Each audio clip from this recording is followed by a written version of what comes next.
Everybody, welcome to this meeting of the Licensing Subcommittee. The first item on our agenda this morning is the election of chairman. Can I have nominations, please, for the election of chair?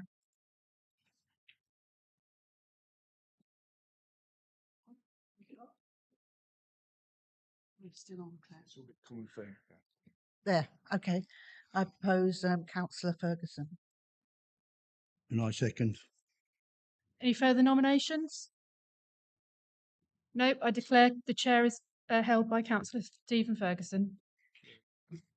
Thank you.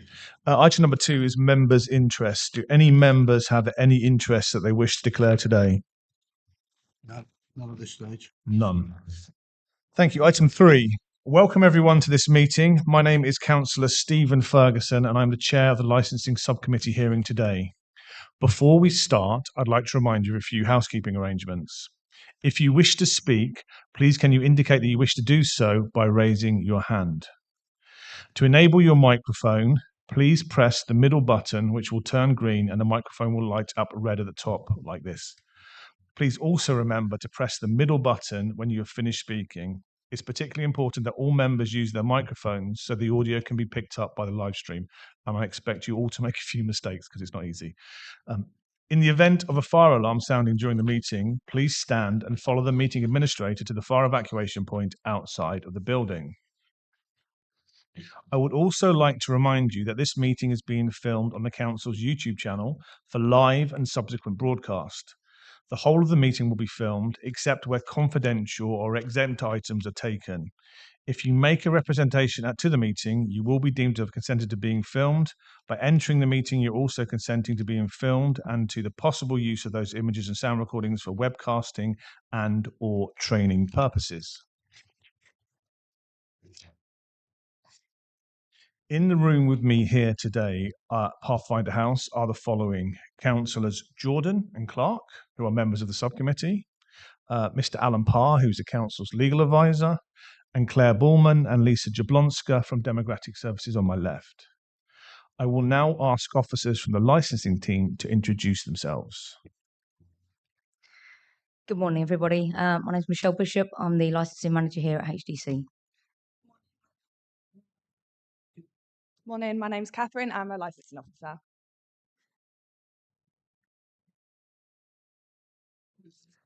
Could I now ask those of you who are representing the applicant to introduce themselves? Please state your name and the capacity that you're here, in which you're here to represent the applicant.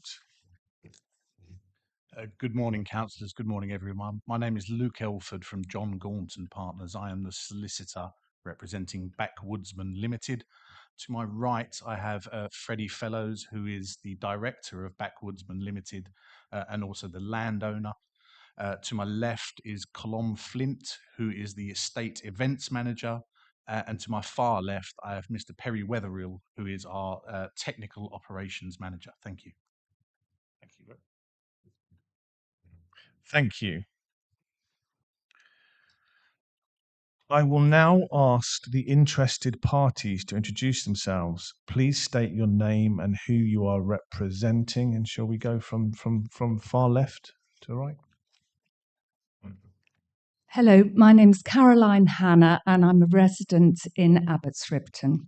Thank you. Hello, my name is Leslie Castleton and I'm a resident with my husband in Kingsripton. Good morning, my name is John Lever. I am a parish councillor for Abbotsripton. Good morning, my name is Steve Brown. I'm the Vice Chair of Abbotsripton and Weddington Parish Council and I'll be speaking today on behalf of the Council. Good morning, I'm Hannah Carter. I'm also a resident of Abbotsripton. And good morning, I'm Victoria Wilson and also a resident of Abbotsripton. Thank you very much and welcome. Is there anyone else that I haven't covered?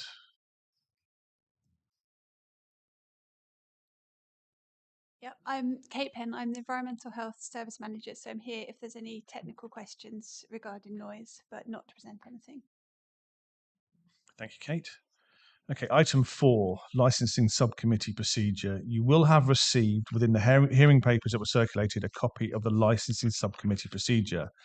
This hearing will commence under this procedure. Any representations that have been made should be relevant to the 4 license objectives, which are the prevention of crime and disorder, public safety, the prevention of public nuisance, and the protection of children from harm. Do any parties present have any questions of clarification at this stage? And these should only relate to the procedure. Thank you. Item number 5. So turning to the agenda paperwork, can I just confirm that members of the subcommittee and the applicant are all in receipt of the 2 additional representations which were circulated after the agenda pack? These are circulated to all parties by email. If you do not have them, we have additional printed copies here. Has everybody seen the paperwork and additional representations?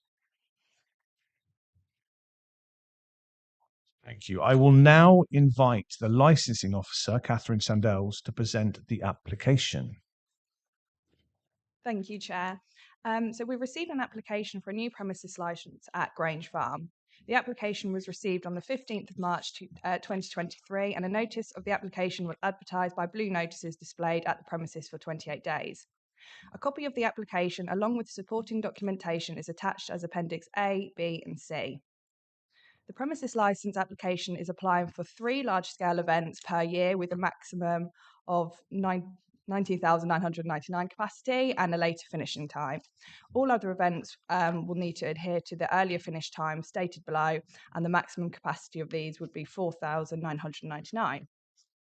A summary of the dates, timings, and licensable activities applied for are stated within the report and application form. Section M of the application form addresses the 4 licensing objectives. As part of the consultation, Environmental Health, Police and Licensing, in their capacity as a responsible authority, communicated and agreed conditions with the applicant, and these are shown as Appendix D and E. We also have a printout of all conditions together. These are Appendix C, D and E. So during the period of representation, a total of 32 valid representations have been received. Again, 2 were circulated after the report, and we have also received a representation that was withdrawn following the agreement of conditions with the responsible authorities. So they're a mixture of both objections, support, and additional comments. These can be seen as Appendix F, G, and H.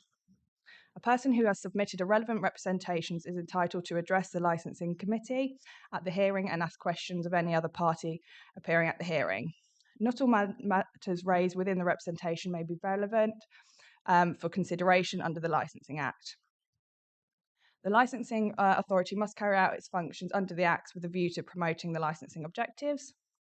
The subcommittee must also have regards to its statement of licensing policy, statutory guidance, and human rights. The Council must also fulfil its obligations under Section 17 of the Crime and Disorder Act to do all of it reasonably can to prevent crime and disorder in the district. In making the decision, the application must be determined on its individual merits, having regards to the representations and supported documents included as part of the report, along with additional information considered relevant at the hearing. As part of the decision process, the subcommittee is required to give its reasons for any decision derived at.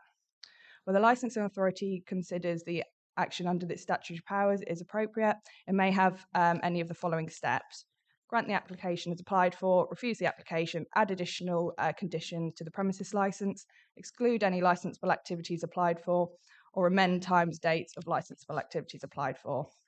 Any decision made by the subcommittee must be reasonable and appropriate and promote the licensing objectives. Thank you, Chair. Thank you. Now, moving on, I'll now ask the applicant and his representatives to address the subcommittee for no more than 20 minutes and to call any witnesses if relevant. Thank you, Chair. Councillors, good morning. As previously mentioned, my name is Luke Elford. I represent the applicant Backwoodsman Limited. You have heard from your licensing officer an outline of this application. It is an application.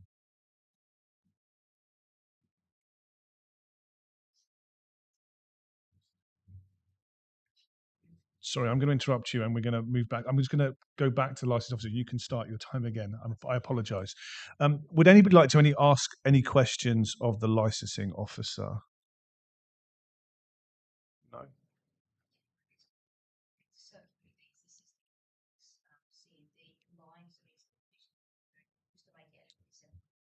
Yes, please. Yes, please. Thank you. Thank you very much. I apologise. Please start again from the beginning if you wish. Thank you. Thank you, sir. I'm very grateful to your licensing manager for circulating. These are a composite set of conditions. They comprise everything that we have discussed with your officers, and I'll come on to those in a little while, if I may. This is an application for a premises license. The applicant is, I hope, familiar to you. If they are not, backwoodsmen have been around these parts for a very, very long time indeed. They held their first event at this site in 2003 and have held subsequently about 30 events over the years since. 20 years experience in putting on events at this site. The application is for a single premises license. It's a permanent license, councillors. Nothing illegitimate about that whatsoever. But I want you to think, please, about this application in two separate parts. There is the first, and I hope less contentious facet of this application, which are smaller day-to-day events at the site. And the second, and I hope and I'm sure likely to be more contentious, 3 larger events per annum. I'm going to use the bulk of my time to talk about the larger contentious events and about the facets of those events which I believe is causing people difficulties. It's fair to say, I think, that there is a degree of confusion about what has been applied for, and I do apologise for that. I think I saw one objection saying that they were concerned that we were going to play music until 4 in the morning every weekend. That's simply not the case, I can assure you. I'll come on to why those misunderstandings have occurred. In relation to normal day-to-day events, these are for up to 4,999 people, and note the words up to. That could be anything from one person, it's not necessarily 4,999 people at these events.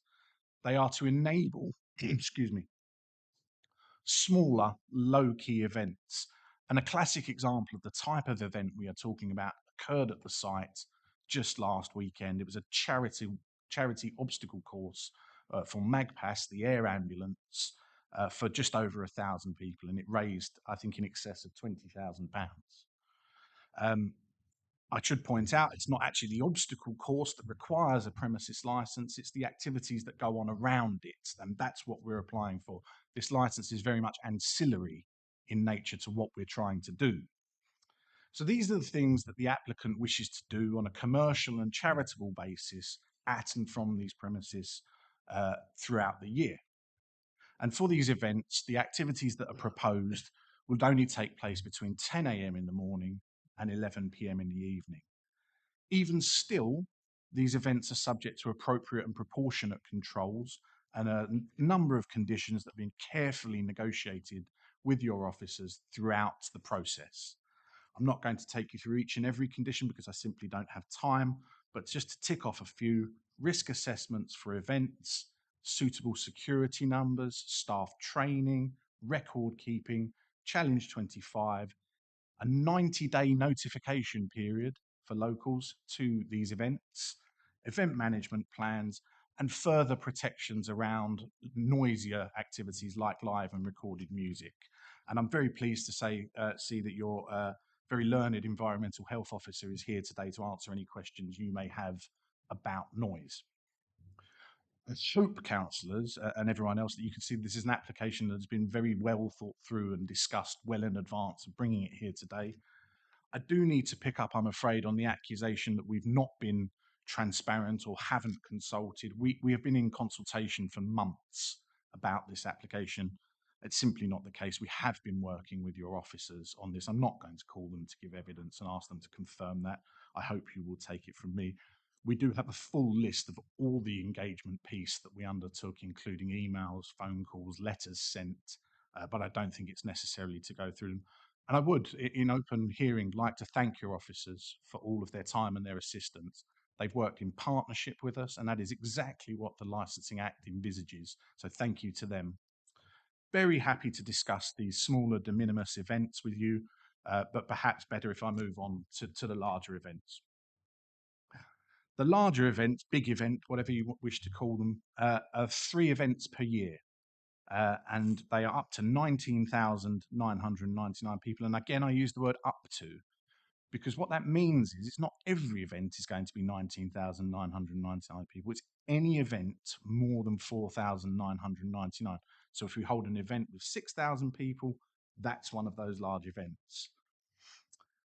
There will be one of those events per month. You cannot hold 2 events in the same month, nor are they to be on consecutive weekends. And I think May 2023 is a really good example of how that works. We have 3 bank holidays this month. We could not hold 3 large events on each of those bank holidays, nor could we hold a large event on a bank holiday at the end of May and then again at the start of June, because there is a rule prohibiting consecutive weekends. We accept that people need respite from larger events. When you think about it, councillors, that's actually a matter of common sense. These larger events are not possible without significant lead-in time to put them on and stage them. There is also 6 months' notice of when these events are going to take place, and then a whole process that follows on from that. The final details for these events are set in stone roughly a month before the event, when we produce what's called an event management or final event management plan. There is also full engagement with your authorities through the safety advisory group process, and full engagement with residents envisaged in the conditions, both pre and post event. You have the conditions. I don't have time to take you through all of those conditions, but the key condition for your purposes is what's called the event management plan. It is a document that sets out the minutiae of how these events are going to take place. It must be agreed by your officers, and the whole EMP, when everything is taken into account, totals hundreds and hundreds of pages that effectively become a condition of the licence. It contains everything. It contains noise management, it contains waste, travel plans, crowd dynamic plans, security, terrorism plans, drugs policies, critical incident procedures, what's going to happen in the event of adverse weather, backup plans, and so on. And the reason that so much is left to this event management plan is because that's how these things work.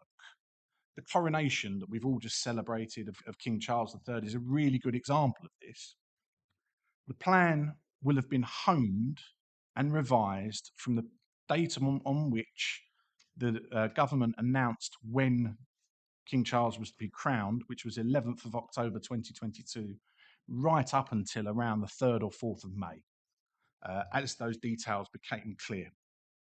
It's not a lack of detail, councillors and interested parties, I can assure you. That is just the process.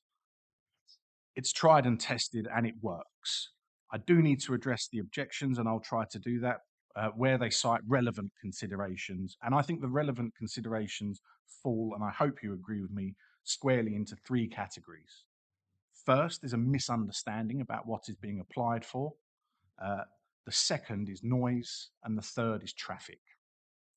In terms of the misunderstanding, I don't blame anyone at all for that. I think that the Licensing Act 2003 forms, when it comes to festival applications, are not fit for purpose. I think that the advertising requirements when it comes to festival applications are not fit for purpose. My client complied with those, but I hope I have explained to the interested parties and to yourselves what we are applying for. In terms of noise, we have agreed with your very experienced EHO noise conditions that are relevant to the smaller events and to the larger events, and also noise conditions that are tailored to what times things are going on. These noise conditions change the later things proceed. The larger events include a noise management plan, noise monitoring, hotlines, and a whole host of other measures too. Anecdotally, we believe there is some concern about the way in which an event that took place last year and a few years previously called We Out Here was run. I might take the liberty of calling them We Are No Longer Out Here. because they are no longer with us, and nor will they be again. We weren't happy with their approach to noise, and they won't be coming back. I also have with me Mr. Wetherill, who's a sound engineer, and who can help from our perspective with noise. Unfortunately, our acoustic consultant can't be here today. Traffic is a slightly difficult concept when it comes to the promotion of the licensing objectives. If I was making an application for a small premises, a pub or a bar, I'd be saying to you that traffic is not a relevant consideration and that you can't even take it into account. I think that's not true for larger events. I think you can take traffic into account. Larger events, and the large events certainly that we will hold, will have a full traffic management plan. And that traffic management plan will scale with the type of event that is going to be held. The larger the event, the more comprehensive the traffic management plan to be employed. It is a condition that we will have one of these, and we will always accept learnings and advice from your highways departments and from your officers about what needs to go into that plan, along with our traffic management consultants. We use all the tools that we have at our disposal in terms of managing traffic. So we now use something called What 3 Words, which people may be familiar with, to direct people to a specific point and avoid traffic in localised areas. But councillors, interested parties, beyond a certain point, people's behaviour once they are away from our premises is out of our control. We do everything we can, but we cannot stop people from using a particular road or going a particular way, or we cannot stop people using sat-nav systems that direct them to an event or from an event. We do what we can to minimise the impact of the events that we hold, and we always stand ready to engage with everyone. I think I've probably used up my time. There's lots more things that I could say, but I'm happy to deal with any queries that people have and pick those up as we go along. Thank you. You're on 11 minutes, so you have more time if you wish. Well, in that case, I've spoken far faster than I thought I would, but I'm going to leave it there, and we'll come back to anything in questions. Thank you. Thank you, Mr. Elford. So now we're going to move on to questions. So any members of the subcommittee, do you have any questions for the applicant? Not at this stage. You have these plans in place, and they are very comprehensive now, but who is going to, if you like, monitor them, police them? If you could explain a little bit about that, would be helpful, I think.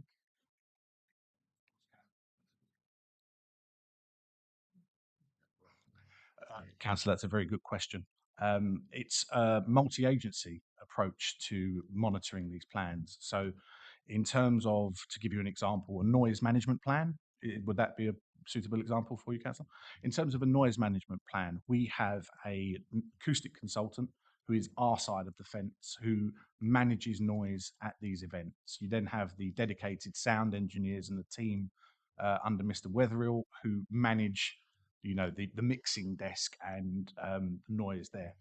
You also have an external team, and this is for larger events, who monitor noise at external locations, take readings. On the other side of the fence, the council side of the fence, you have your dedicated environmental health officers. I'm afraid I don't know the specifics of how many there are or how many would be engaged for a particular event. Perhaps Ms. Penn could help with that. But effectively, everyone works together to ensure that people are, as much as possible, not disturbed. And we're not going to sit here and say that people are not disturbed. That would be wrong. We try to minimise that, and sometimes things happen that are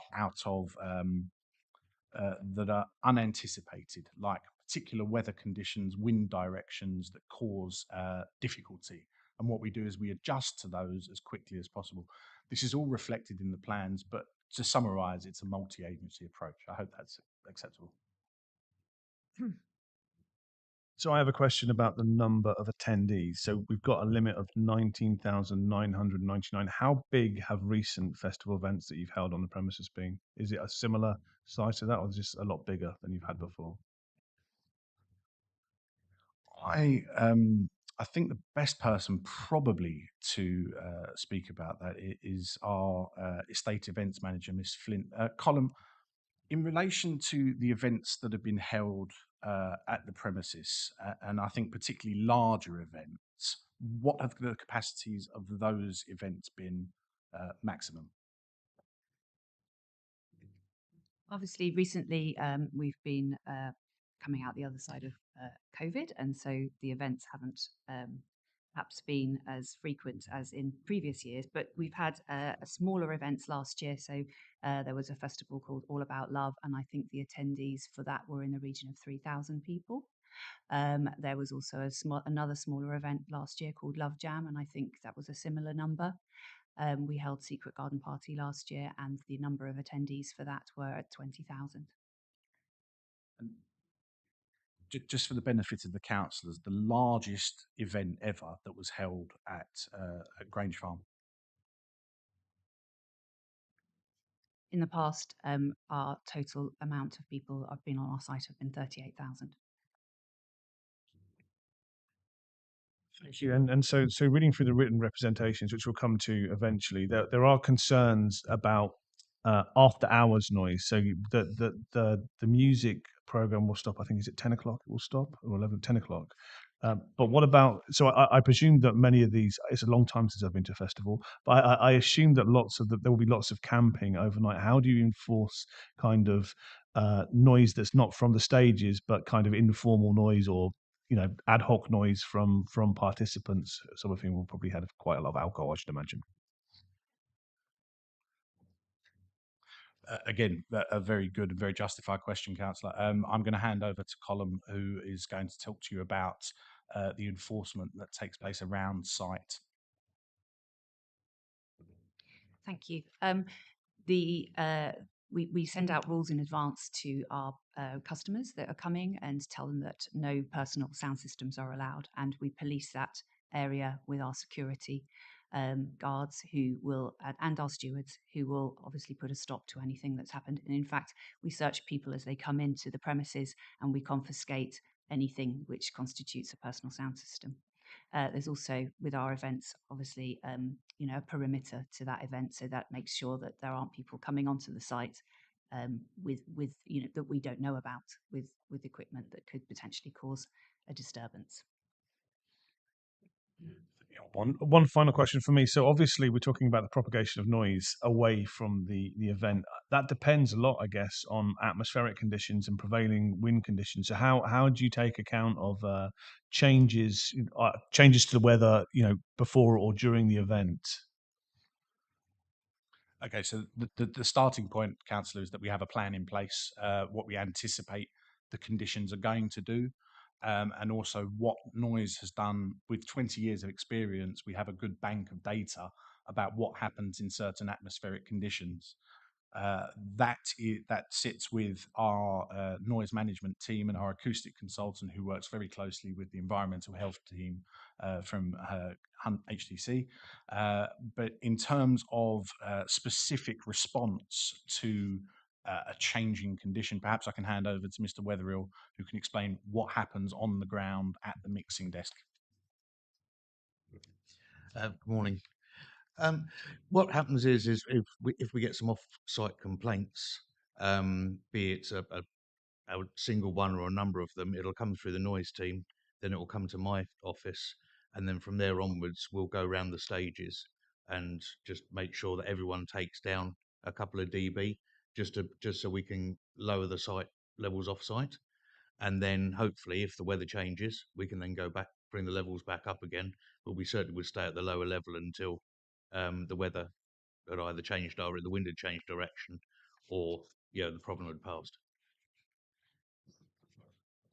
Thank you. So the external noise monitoring is not just a post hoc something we're going to process after the event and say sorry. So I think it's worth adding that we have an active and reactive system of sound monitoring around the site, which feeds directly into our sound control team. So we aren't waiting to hear complaints. We can actually see from our dB levels across all frequencies whether we're peaking in a certain direction due to meteorological conditions, and can then actively respond to that in a time period before hopefully it becomes apparent or sensitive to people. So that answered the question I hadn't even asked yet. Thank you very much. Okay, so do any of the officers present have any questions for the applicant? No. Okay, so then we're going to move on to those people that have made representations. Do you have any questions for the applicant? And I'll just note this is for questions only. You'll have an opportunity soon to make your statement, so I'll be quite strict on any questions. I'll have to be questions and not speeches. So would anybody like to ask a question? If I may ask the Microphone's on, sorry. Just keep pressing until the red light comes on. No, and again, middle one. Swap. Yes. I'm sorry, you'll get used to it this morning, this afternoon. Could you obviously introduce the right yourself? touch. Could you just Thank you. remind us your name as well, please, for your question? Thank you. Sorry? Just could Your name, John. Could you Yeah, remind us of your name? Certainly, certainly. My apologies. John Lever from Abbots Ripton Parish Council. You mentioned you've got 19,999 as the maximum number proposed on this license. In the past, I know you've had, as Colin has said, over 30,000 people at the event. What happens if you decide you want to increase that number from 19,000? What is the mechanism for doing that? Do you then have to come back to the council?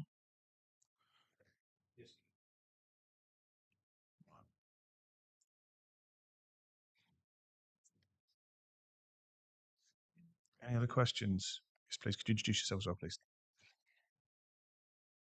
No, red light. Keep pressing. There you go. Hello, I'm Victoria Wilson, resident of Abbots Ripton. So just going back to the smaller events, which actually I think are a larger concern for the residents in the village. So with the premises license laid out as it is, you are actually saying that you could have an event up to 5,000 people every single weekend, or every single day of the week if you chose to. Microphone, sorry. One at. There you go. I think if we looked at it on a very technical level, yes, we could. That's not the intention at all. If you're going to put on an event for, let's say, 4,999 people, there's going to be a lead-in time for that event as well. The types of events that we're talking about are everything from a small trade show to a country fair to a Christmas market. All of these things are going to be notified well in advance. There's a 90-day notification period for these kinds of events. So you're going to have a lot of notice about what is taking place. Any events that are going to involve live and recorded music, so noise-making events effectively, are also going to have to go through the council's safety advisory group process. There's also noise conditions and noise monitoring and a noise management plan that would go with those kind of events. On a very technical level, yes, you are correct, but that's not our intention at all. But I think it'd be worth mentioning that when we spoke in the pub, we talked about a lumiere of SGP art over the winter. An event like that would happen every evening, but obviously is of a nature that we don't believe would be causing the sort of disruption. So we believe that would be sustainable and in everyone's interests. So in that sort of situation, yes, we would use the license consecutively like that, but for events such as that where it's appropriate. Yes. I'm not sure if this question is to you or to the council, but if if this premises license was granted, and as a resident of Abbots Ripton, we believed that there were too many events, it was causing too much disruption. What would the process be then to address the applicant to discuss, and then how would we go forward with potentially resolving any concerns?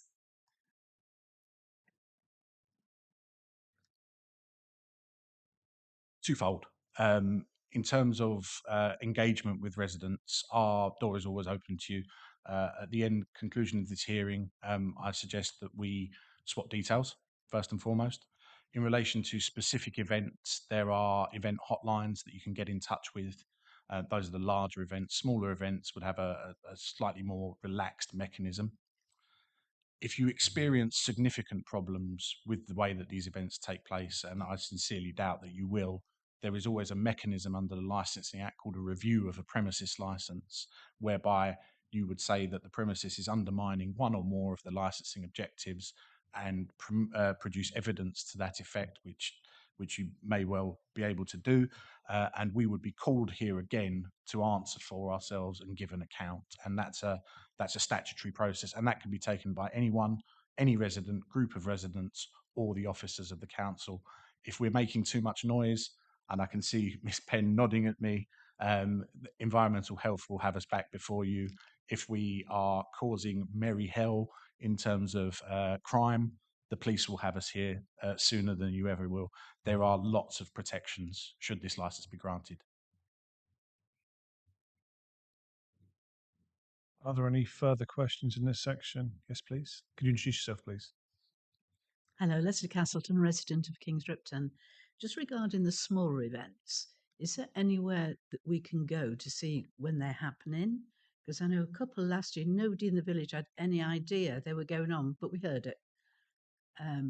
But nobody knew it was even going on. Is there a website we can have a look on? Or because nothing was circulated to the village that these events were happening?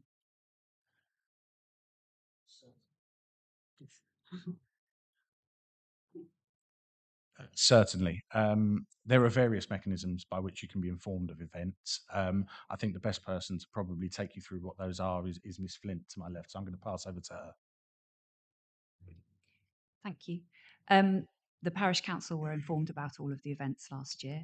I don't know whether or not people actively look at their meeting minutes, but certainly that's something that we do as part of the process. We have a website. Abbots Ripton Farming Company have a website, and we can publish all of the events on that, and we certainly will be publicising them on that as well. But obviously, you're also welcome to contact the estate office, and then we will make available our details for you to ask questions as well. We have a couple of local residents who are incredibly close to the site, who we always inform about them. So we'll have a list of people who wish to be informed directly, rather than go and seek out that information. If you wish to know, directly from us. Yes, thank you for that question, Leslie, because I think it's very important in the context of why we've applied for this license, is that up until this point, any event that wasn't run directly by ourselves was given a dry hire, as it were, of the site. They applied for their own license, and we had limited control and certainly very limited obligation to conform to any of those notifications. By actually taking this all under our roof, it is taking all the responsibility for that on our shoulders and making sure that we hold to exactly the same tenets of impact and sustainability that we have with the garden party. So that will be something that will be addressed and resolved by bringing this all under, as I said, one license. Any further questions?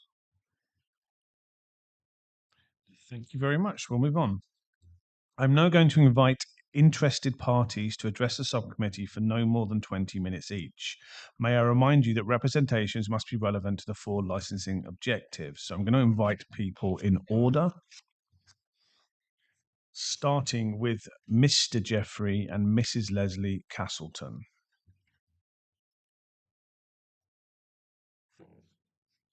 We had a discussion amongst ourselves, and we would prefer to start with the parish council position, if that's acceptable. That is indeed acceptable to me, yes. Okay, good. Just to remind everybody, I'm Steve Brown. I'm the Vice Chair of Abbots Ripton Parish Council. The Grange Farm application provoked significant response from residents. In fact, we had our largest public attendance at a parish council meeting for many, many years, if not ever, because of this. And the primary concern voiced is the nuisance and disturbance created by an extended number of events through the summer at the Grange Farm site, and the extension of that site to include an area in the village which is much closer to where people reside. The nuisance factors that were raised by residents were sleep-depriving noise levels, traffic increase over multiple weekends, and disturbance of the peaceful environment that they enjoy in their homes over the weekends. I have to say the objections that were raised were not from some fear of the unknown or NIMBYism, but based on lived experience of Secret Garden Party. That's the major event that's been running for many years, and the recent 4-day festivals that have run by some by third parties and some by backwoodsmen. There's been a lot of discussion about noise control. 4-day music festivals with dance stages running through the night until 4 a.m. or later in the case of Secret Garden Party inevitably cause a noise nuisance. That's a simple fact. The severity, we've discussed weather conditions and things like that, is often a factor in terms of wind direction. Unfortunately, if you look at the villages that get impacted by the festivals, Abbots Ripton, Wellington and Broughton and Kings Ripton, they form a lovely triangle around the site. So pretty much whichever wind direction you get is going to disturb somebody. Although mitigation and sound monitoring is employed, this is selective, and recent experience, and admittedly that the worst of that was the We Out Here festival, was that persistent sleep disturbing noises, persistent sleep disturbing levels can and do arise. There's been some discussion about festival size. Festival size is no indication. It's the number of dance stages, their location, and the duration of their operation that are the key factors. The village has long accepted this for one 4-day festival a year. Secret Garden Party has been with us for a long while. And to keep it in context, not all villagers feel the same way. Some attend the festival, greatly enjoy it. Some tolerate it as it's only once a year. And some are actually driven to take the weekend away because they can't tolerate it. The essence of our case here is that the application will potentially increase 4-day festival numbers by 3.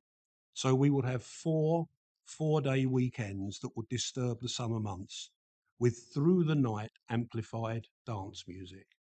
If you've not experienced it, then perhaps you maybe should arrange to try and experience it sometime. It's the summer months, people like to sleep with their windows open, and it can be sleep depriving. And we've got a lot more young families in the village than we've had for many, many years, so I'm not sure it's good for young children. An unlimited number of other events are applied for, and although smaller and potentially less invasive with an 11 p.m. curfew, they could potentially be closer to the village if the extended site footprint is deployed. You have a map in the application that shows the extension. That brings that to within a lot less than a mile to main residence areas in Abbots Ripton. So there appears to be a clear desire for the applicant to diversify the use of the Abbots Ripton Estates and Abbots Ripton Farming Company land from its traditional farming and property letting base to develop this wider events business. We understand those commercial pressures and we understand why they may want to do that, but we believe a balance needs to be struck to protect the fundamental peaceful rural nature of our community. The applicants have taken great measures to seek to reassure the villages that the overriding licence that's been applied for is more controlled and the individual applications and the mitigating measures are better enforced for third-party sublet applications.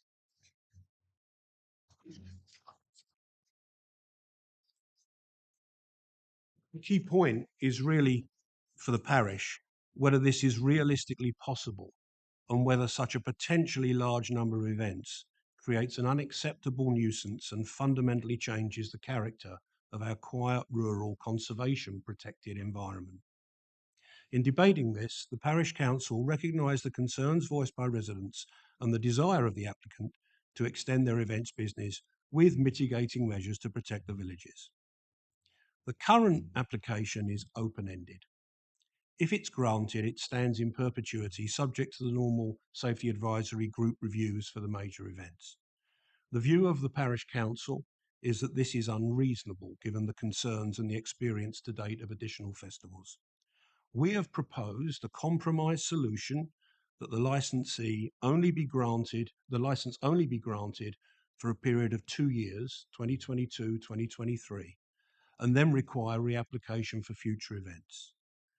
In our opinion, this will allow the applicant to demonstrate that the intended events and the execution of the measures mitigating disturbance to the villages are effective, whilst giving some opportunity for re-evaluation by the community based on their experiences during 23 and 24. The applicant may make the case that they need extending licensing to justify investing to develop their business, and they want to have their license for a long period. We're not particularly swayed by this. The SGP site's already developed. No one's building Wembley Stadium here, and the nature of most outdoor event spaces is to run year by year. To be clear, should the committee see fit to grant the licence open-ended, then Abbots Ripton PC's position is one of objection. If the committee sees fit to grant the licence for the limited period, then we would not be opposing the licence application. Thank you. Oh, was I on? You were. You were. Thank you, Councillor Brown. Would any members of the subcommittee like to ask Councillor Brown any questions? Yeah, thank you. Not at this stage, thank you. Any officers, would you like to ask any questions, Councillor Brown? Does the applicant or his representatives have any questions? Nothing from us, thank you. Any other interested parties? No? No? Any questions? Thank you. So we will move on to the next representation, which I think is Mr. and Mrs. Castleton, if you'd like to speak now. Yeah, Leslie Castleton here, resident of Kings Ripton. This is just to explain how it affects us in our life. We've had, as you know, the secret garden party for 4 days every year, which we've had, and at times have been very noisy in the night. We've not been able to sleep in the night. One year, I was awake until they turned off the music, and this was at 5 or 6 in the morning.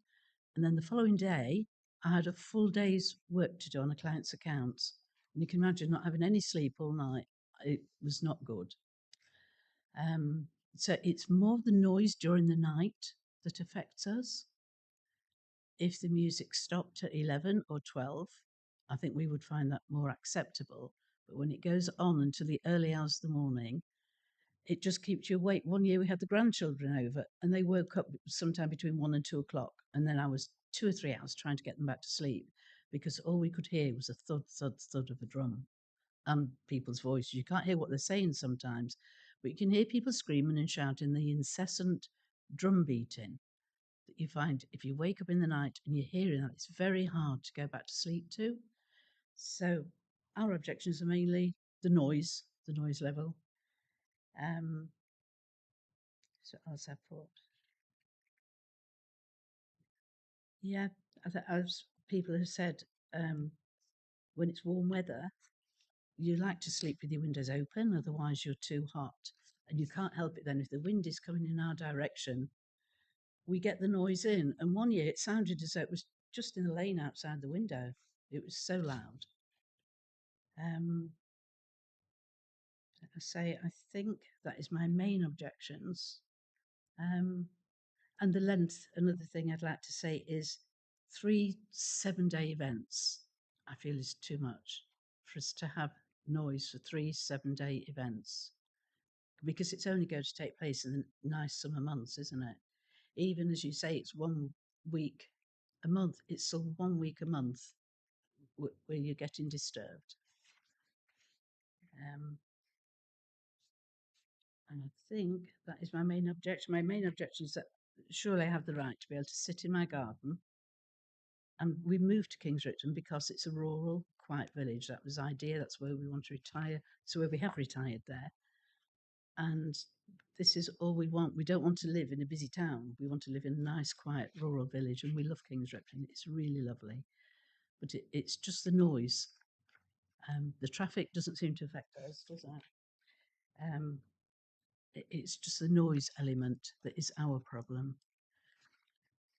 We have had monitors put in the garden for a few years now. I don't know the results. We've never given the results of it. But it's so loud, you can go out 3, 4 in the morning. You can hear people shouting. It's coming over, shouting, singing, drums going. You know, it's... if anybody would like to give me their phone number, if I hear it, I'll ring you up and you can come and listen. As I say, I think that is our main objections. Thank you. Thank you, Mrs. Castleton. So we're going to start off with licensing from questions from the subcommittee.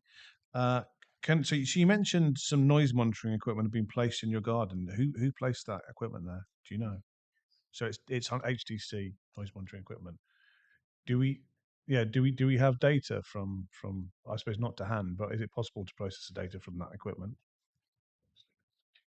Yep, so we have in the past placed the noise monitoring equipment in Mrs. Castleton's garden, and that is to check the compliance with the noise levels that are set in the premises license conditions, and we hadn't found them to be breached. I haven't got obviously all the data to hand, but we haven't found breach, and that's why we've done that monitoring.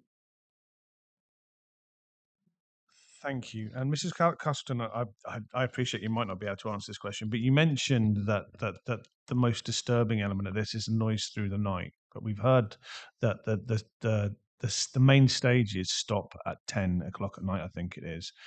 Do you know where that noise comes from? Is it noise from campers and partiers, or can't you ascertain what? Sorry.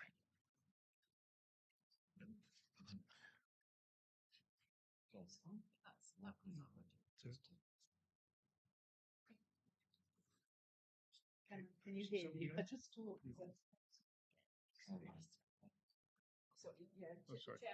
Oh, it's gone now. It saw you coming. Sorry. The question again was the noise during the night. Yeah, where does it come from? Do you know where it comes from? Well, it's groups playing. You can hear them singing, hear them shouting. You hear music. DJs, yeah, they must be. And the worst thing is the incessant drum beat. That seems to come over more than anything. You have this real thump, thump, thump of a drum going. Councillor Brown, do you want to quickly add to that? Yes, microphone, Mrs. Castleton, your microphone. Sorry. Yes, you're right. Yeah, you made the point that the music stages finish at 11. You need to maybe understand the way this thing works a little better. It's predominantly dance music event. There are live music stages, and they do close down at 11 or 12. There are several, if not many, dance music stages that do create the night noise disturbance, and they run till 4 a.m. or later in the case of SGP. Thank you. Any other questions from the subcommittee members? Yes. Just one more thing. I'm sorry, I did miss. On the application, that the gentleman to the left said there is no end date to it, and I feel there should be an end date put in place. Otherwise, it could just be open, and we can do nothing then. Thank you. Thank you, Mrs. Castleton. So now I'm going to ask any officers present. Would you like to ask any questions of Mr. and Mrs. Castleton? No questions. Applicant and representatives, would you like to ask any questions? Some clarifications, but no questions, sir. I'll deal with them when I get my summing up. Okay, thank you. And any other interested parties? Any questions, Kate? No, thank you. So next on my list is Miss Caroline Hannah.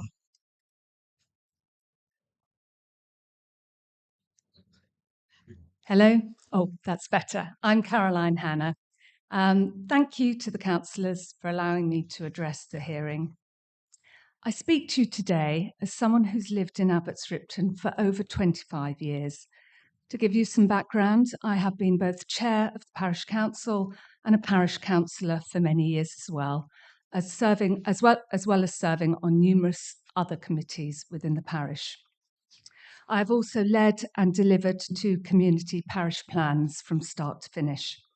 I mention this to show that I'm not only passionate about my local community, but I believe it also gives me a unique perspective on this application, which I would like to formally object to on the grounds that it presents a public nuisance. I did say a few words at our last very well attended parish council meeting where this application was voted on. So I know that I'm also talking on behalf of other parishioners. Rather unexpectedly, a number of parishioners came up. Sorry.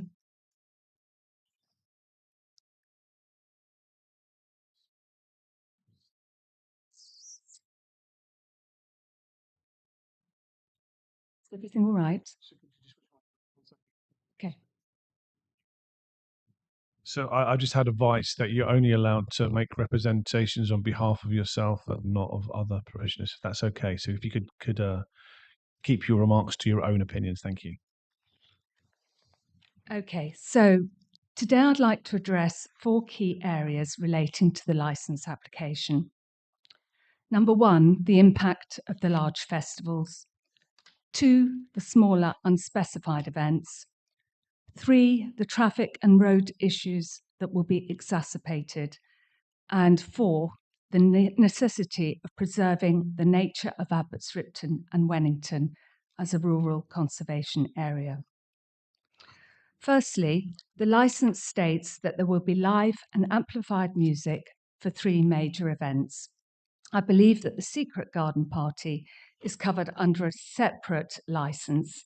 So if this is approved, the people who live in Abbots Ripton and Wennington, as well as the wider local community who are also affected, would have to tolerate 4 major festivals a year.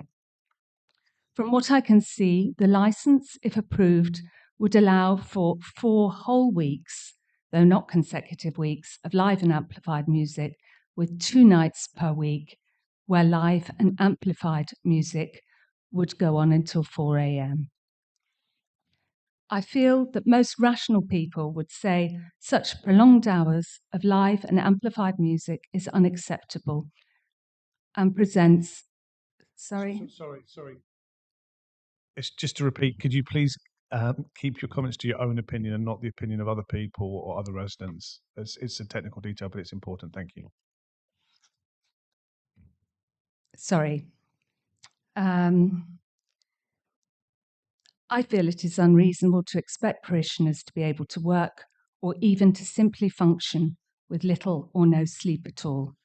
Sleep deprivation is well documented as causing a number of physical and mental reactions to the human body, including stress, anxiety, as well as impairing brain function, which makes one more accident prone. There are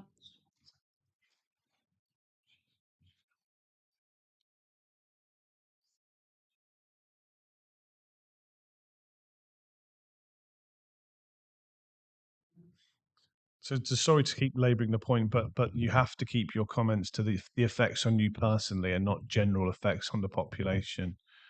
That's my advice, and I'm going to enforce it. So could you please just concentrate on the effects on you personally rather than general population effects? Thank you. Yes, I'm so sorry about that. So just to reiterate what has come out with other comments as well, the community have been really tolerant of the Secret Garden Party. Okay. So again, I'm going to have to stop you there because we can't keep referring to the community and the community's views. It has to be your views, which is this is the advice of my legal officer, and we don't want to stray into. I'll give you one more opportunity to finish what you're saying, but please do not stray any further into community advice or general populations. Just keep your comments to yourself. Thank you. Not to yourself. You are the subject of the. I will endeavour to do better, I'm sorry. I have been very tolerant of the noise levels of the Secret Garden Party because it is a once a year event. I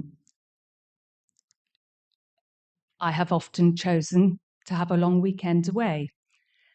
I would rather not now have to finance and arrange to be away for a total of 4 weeks.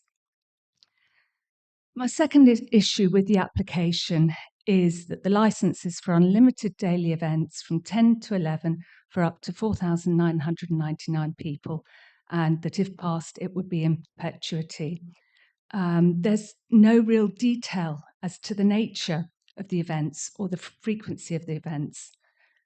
I understand that the application can only be approved or dismissed on certain grounds and in relation to the 4 licensing objectives.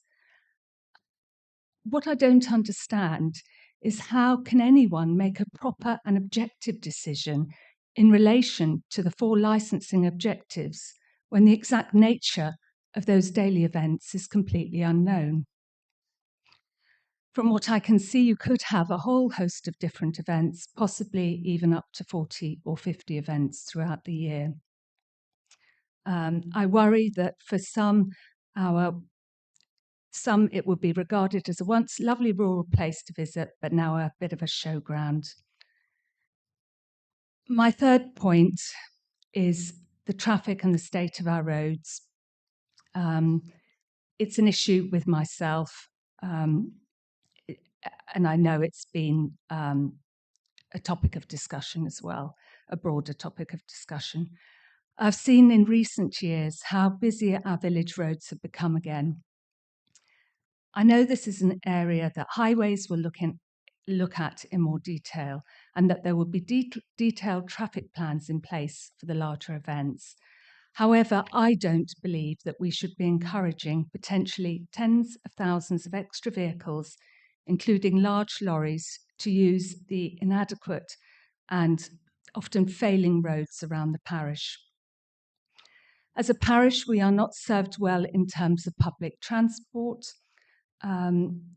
So I would also argue that having all these events and festivals in such a rural community is not at all green, and is, in fact, is positively detrimental to the environment. The events, in my view, the events would certainly be better taking place in an urban environment where those attending could have more transport options rather than private car. The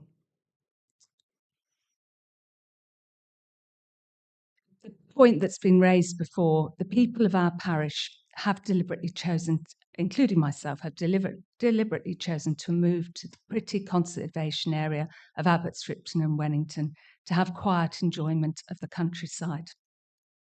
This did feature in the last 2 parish plans which I was involved in. I'm going to have to ask you to stop now because you keep... It's to your microphone. Thank you. Thank you for your valiant effort to try and keep that to yourself, but we keep straying into difficult territory where you're speaking on behalf of other people. I appreciate it's difficult, but I'm gonna end that there. Could I ask any members of the subcommittee if they'd like to ask Ms. Hannah any questions? Yeah. I know this has been very difficult for you, but if you could just sum up how it has affected you or how you think it will affect you. Thank you very much. And I'm sorry I fluffed that up a bit. What I wanted to, how it's affected me is, just to give you a bit of background, I was a self-employed garden designer for many years. I absolutely love my garden. It's the time when I have my neighbours and friends round, and I invite my far-flung friends to come and stay. I hate the fact that I can't use what I perceive as the most important part of my house and that I can't enjoy it. I know that the Human Rights Act says that everyone is entitled to quiet enjoyment of their possessions. And I would hope that the parishioners of Abbots Ripton and Wennington and the surrounding parishes are entitled to that as well. Sorry. I do apologise. Thank you. Thank you. No, and I understand how difficult it is to try, especially when you have a pre-written speech, which you've probably rehearsed. It's really difficult. So thank you for a valiant effort to try and keep it on track. Any other questions from the subcommittee members? Any questions from officers? Any questions from the applicant? No, sir.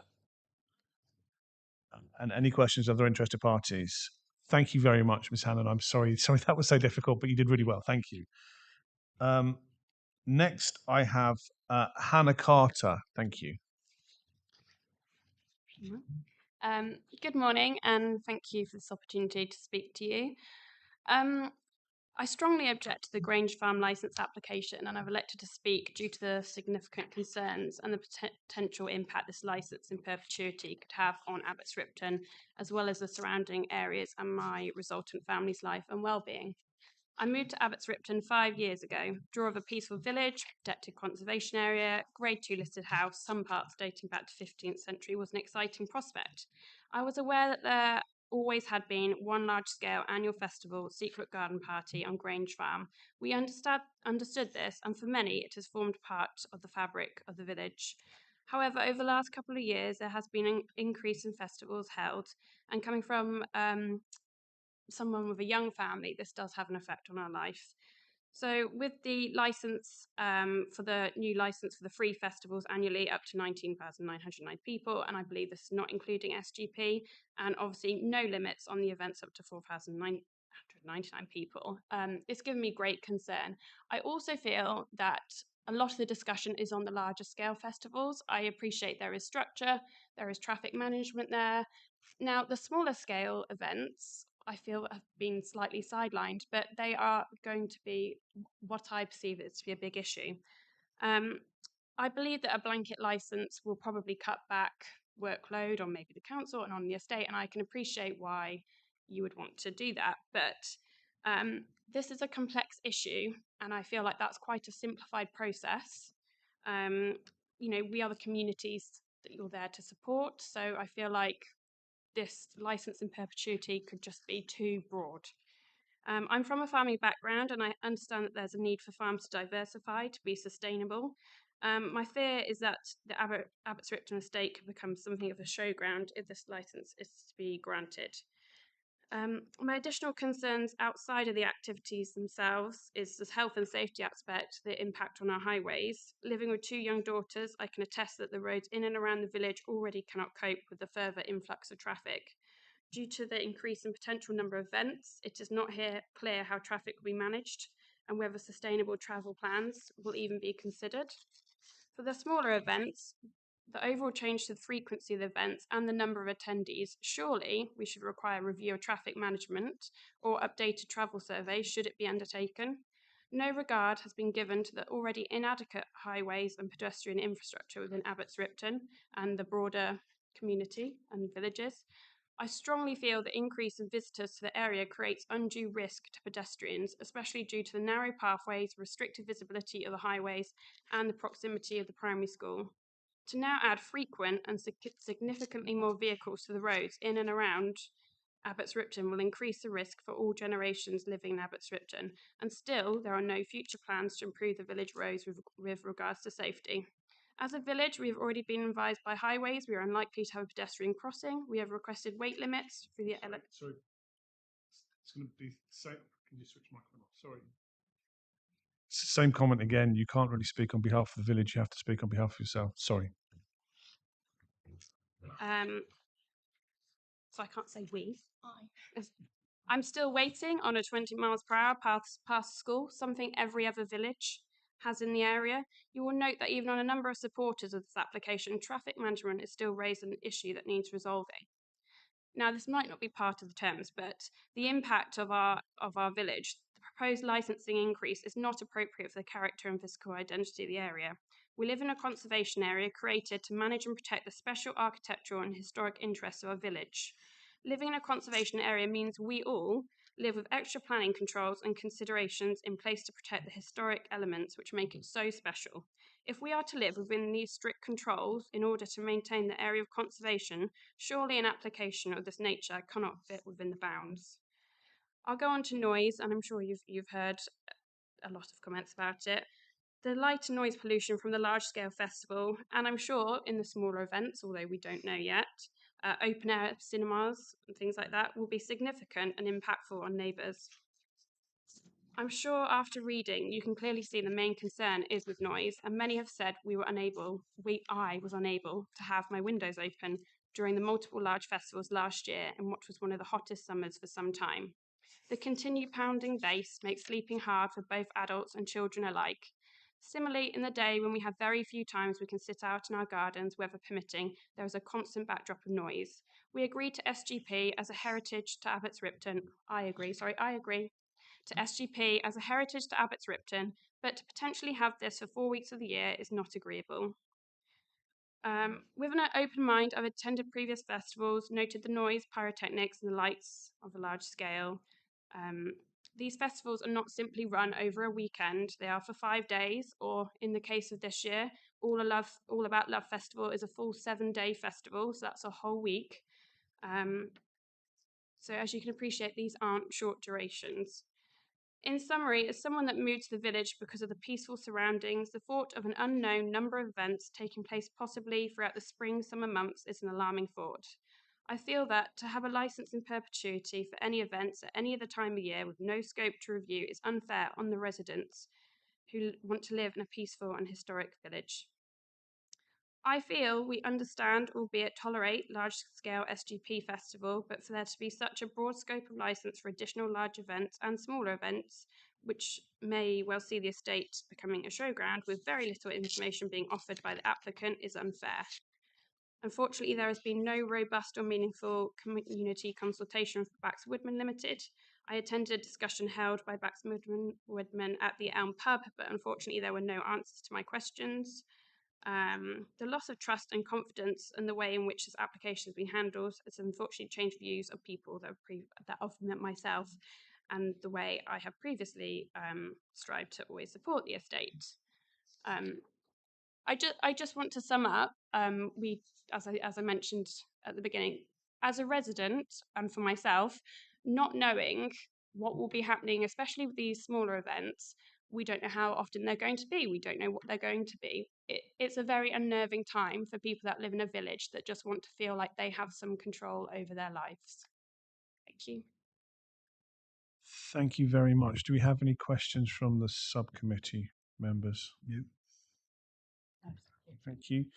Do we have any questions from officers? Any questions from the applicant or representatives? No? And any questions for other parties? Thank you very much. And we move on now to our final, I think, interested party. Is that who's the next one? Sorry. Victoria Wilson. Victoria Wilson, thank you. Hello, thank you. I wasn't actually going to speak today, but I think I've got a few things I would like to say, and to yourselves. So I actually only moved to the village in August last year. So I grew up in the area. I went to school in Abbots Ripton. I was born in Kings Ripton. It's beautiful. When the house came on the market, I couldn't quite believe my luck after looking for a property for nearly 2 years. Abbots Ripton is wonderful. The pub is wonderful. The shop, the school. The estate have been very supportive to the village. They own the pub. They own the shop. And that we're not saying that you have not had a great positive impact. I moved to the village knowing about Secret Garden Party. I attended it in my youth. It's not now something that I would like to do. And that was something we were willing to accept because it was such a beautiful village and a community that I was, desperate to be a part of. But coming into the village now, and actually the weekend we moved, and the weekend after we moved in, and actually we missed Secret Garden Party. But then there were the additional festivals. I didn't know about that, and I was a little bit frustrated. But the beautiful garden and the beautiful home, I thought, what, I can tolerate this. But a couple of months ago, when this license application came out, I just had to act and object, because I just think the possibility of the number of events and just the broad nature of it is just unacceptable. So really what I'm asking or want to say now is, if you are considering passing this application, that there are some conditions put forward, that there is independent noise monitoring. I understand at the moment it is hired via Backs Woodman. let's that possibly be hired by the parish council and monitored, and the results published. Let's see a license end date to ensure that things when things are objected, that we are going to be able to say our piece, and that we are actually going to have a consultation with the applicant, work together on what actually is best for myself and the community. And lastly, potentially limitations on the number of these smaller events, which are obviously great concern to myself. So that's really what I would like to say, is that I implore you to put some conditions in place to ensure that that there are some, it isn't just a free for all, really, and that there are some conditions, so there can be a consultation, and that I am not, I want to say the village, but I can't, that I am not left going, well that's it now. What can I do about it? But that's all. Thank you.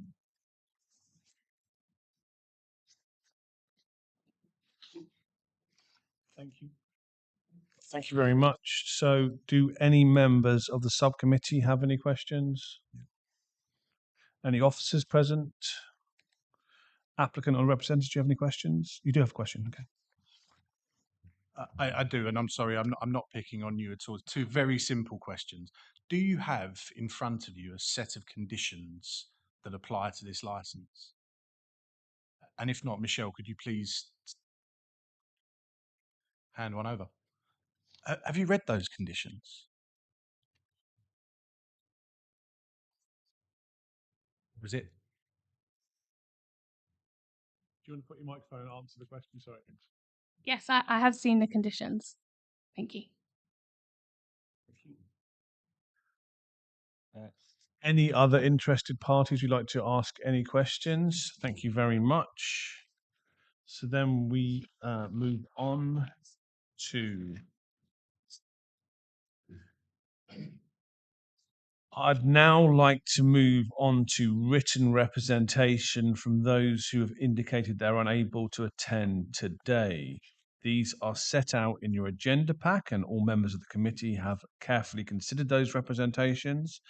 Does anyone have any comments on the written representations received? So, members of the subcommittee, do you have any comments? No,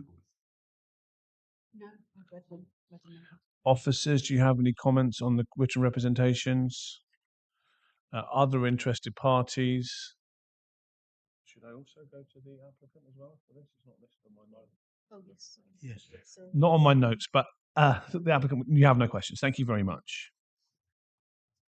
And let's just confirm, members of the subcommittee, have we all noted the written representation? Yep. So that's yes from all three members. May I now invite the applicant or his representatives to sum up the application for a period of no longer than 2 minutes. Please do not introduce any new evidence to these proceedings. Thank you. So you're going to have to forgive me. I didn't use my 20 minutes earlier. I'm going to possibly use ever so slightly longer than 2 minutes, and I hope and pray for your indulgence in that regard. I just wanted to provide some clarification on big events. Big events are not 7 days. This is a quirk of how the licensing application form is created. The big events would only take place from Thursday to Sunday. There may be days either side of that where people come and camp ready for the first day and stay on the final day and then leave.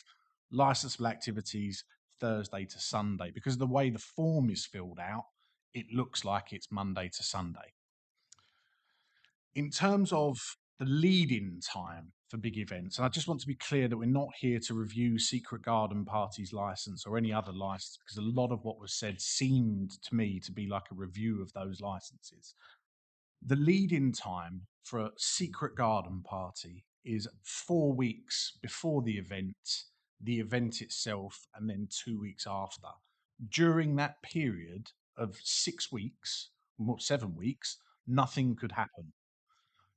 The lead-in time for a 20,000 person event, and not every event is going to be 20,000 people, and perhaps it's a misnomer to think of them all as festivals. We might run a large Christmas fair over a weekend, which wouldn't go on until 4 in the morning, but would be one of our large events. The lead-in time for that is 2 weeks, the event, and then a breakdown week again. So you can see that there is a large amount of space between these events.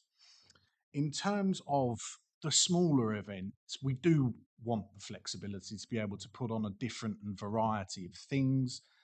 They're not all going to be 5,000 people. They could be very small things, a private, intimate woodland dinner, a wedding, a trade show, an agricultural show, and so on. We could happily limit smaller events to one a month, if that would be helpful in your decision making. It's not what we want to do, but we've heard people's concerns about an unlimited number of events. In terms of notice, if we go back to those conditions that are in front of you, sir, and in front of all of the interested parties, there is tons in there about notice and consultation, both pre and post event. And that is for large events when we're talking 6 months in advance, and smaller events when we're talking 90 days, 3 months in advance. Constant consultation. One of the things that I'm hearing from the interested parties is that there's not enough communication and not clear signposting. So I think we can do better in terms of where we advertise what's going on and a rolling event schedule. That's certainly something that I'll be feeding back to our team. This is a good application, sir, with a robust, appropriate and proportionate set of conditions, one for smaller events and one for larger events. It's been the result of a significant amount of partnership working. I respectfully disagree with the assertion that we've not been transparent and haven't consulted. We have done, and we will stand on our hind legs on that one, I'm afraid. But in terms of this application, sir, I do invite you to grant it, subject to the conditions, and of course, if there's anything that the committee feel we need to think about, we'd be happy to discuss that with you as part of the process. Thank you. Thank you. So before we move to item 6, exclusion of the press and public, the subcommittee will now retire to deliberate. The council's legal advisor will stay to provide legal advice, and democratic services will stay. I think actually what we're going to do is we're going to leave and you can remain here if you wish. But we will have the legal advisor and democratic services with us in order to advise, give us legal advice on and record our decision. I am unclear on how long deliberations will take. They'll take as long as they do.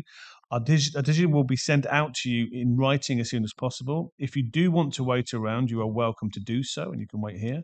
The choice is yours, and we will give you an update on our deliberation in an hour's time. All parties do have the right of appeal to the Magistrates' Court within 21 days of the decision. Alan, is there anything else that you want to add? That leaves me to thank all of you for some excellent representation today. Thank you very much. We're now going to move on to item 6, exclusion of the press and public. Members, are you happy to exclude the press and public? Yeah, for us to go out. Thank you very much, everyone. Thank you, Councillor.